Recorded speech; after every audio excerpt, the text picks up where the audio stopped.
So when elements are radioactive, for them, basically what's happening is the protons are trying to break apart the nucleus. And so what will happen is from time to time they will go through what's called decay. And decay is basically the breaking down of the nucleus, not all at once, but over time the nucleus will break down and basically become a more stable or an unradioactive element. So the first one that we're going to look at is called alpha decay. Right, alpha decay basically is the same thing as a helium nucleus because alpha decay is 2 protons and it is 2 neutrons that get shot out of the nucleus. What happens is if we take a look, Americanium-241 has 95 protons and it has 146 neutrons.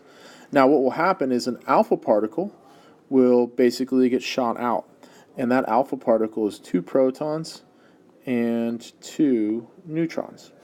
And so what is left then is after that alpha particle leaves, I now only have 93 protons that are still in my atom, and now I only have 144 neutrons.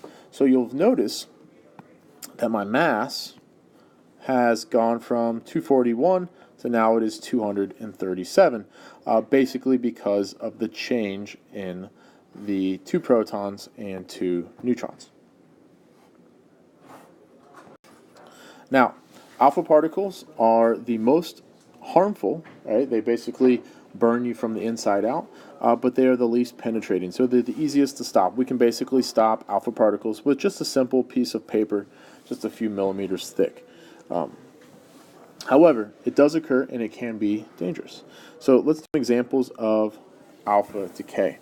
So I'm not sure why these little arrows or these little boxes here, so just ignore those. But basically, if we take plutonium-244, 94, and it goes through alpha decay, what's going to happen is we're going to say that there is an He42. This is basically my alpha particle.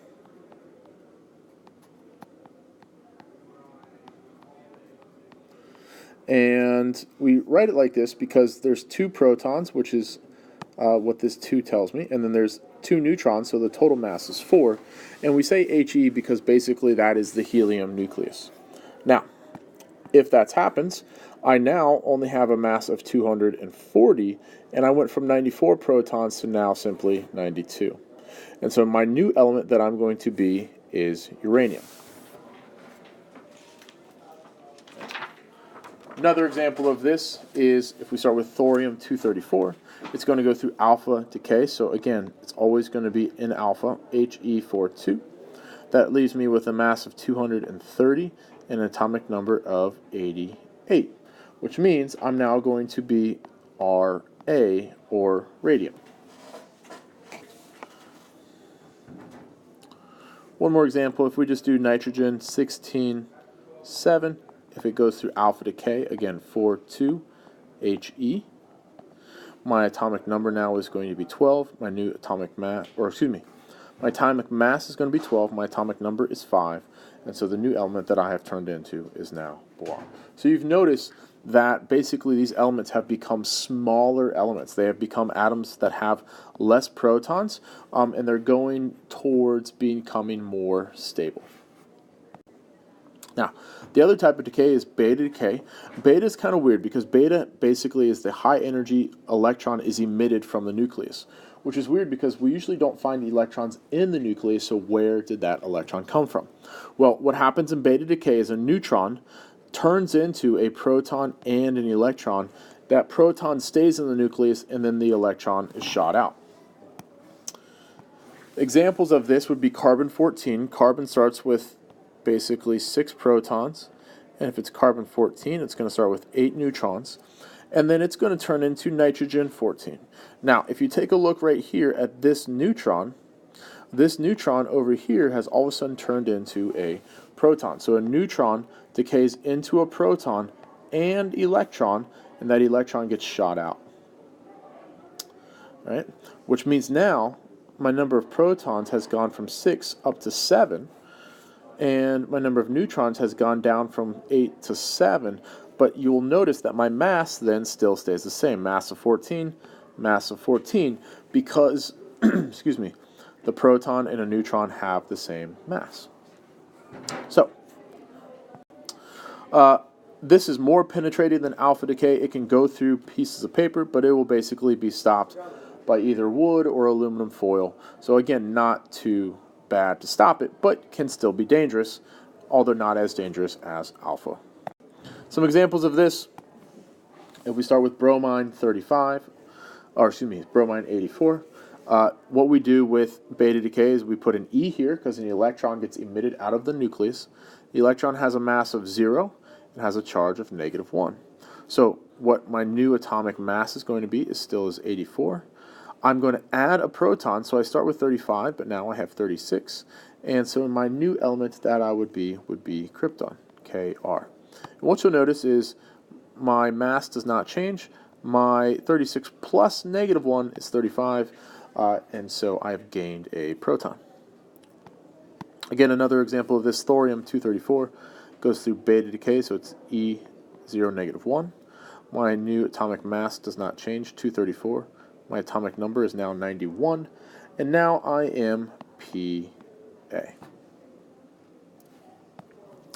Lastly, gamma decay or gamma emission is high energy radiation that is emitted along with alpha or beta decay. There's no mass or no charge, so really it doesn't change the result of alpha or beta decay. It's just extra energy that gets shot out as well.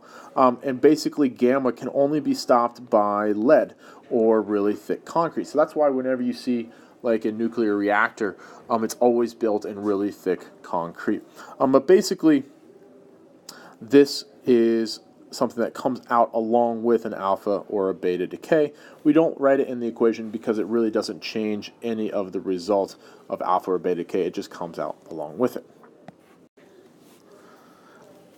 Now, what we will see is that atoms will go through what's called a transmutation. That transmutation is basically going from one element to another through nuclear decay.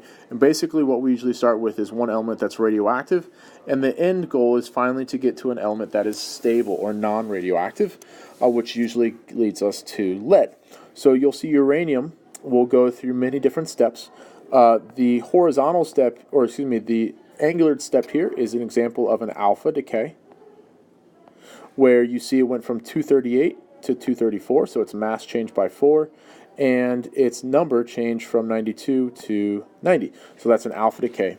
Whenever I take a step horizontally, though, this is an example of a beta. And what happens is my atomic mass doesn't change, still 234, but now I have 91 protons instead of 90. So if I follow this, it's an alpha, beta, beta, alpha, alpha, alpha, alpha, alpha, beta, beta, alpha, beta, beta, alpha.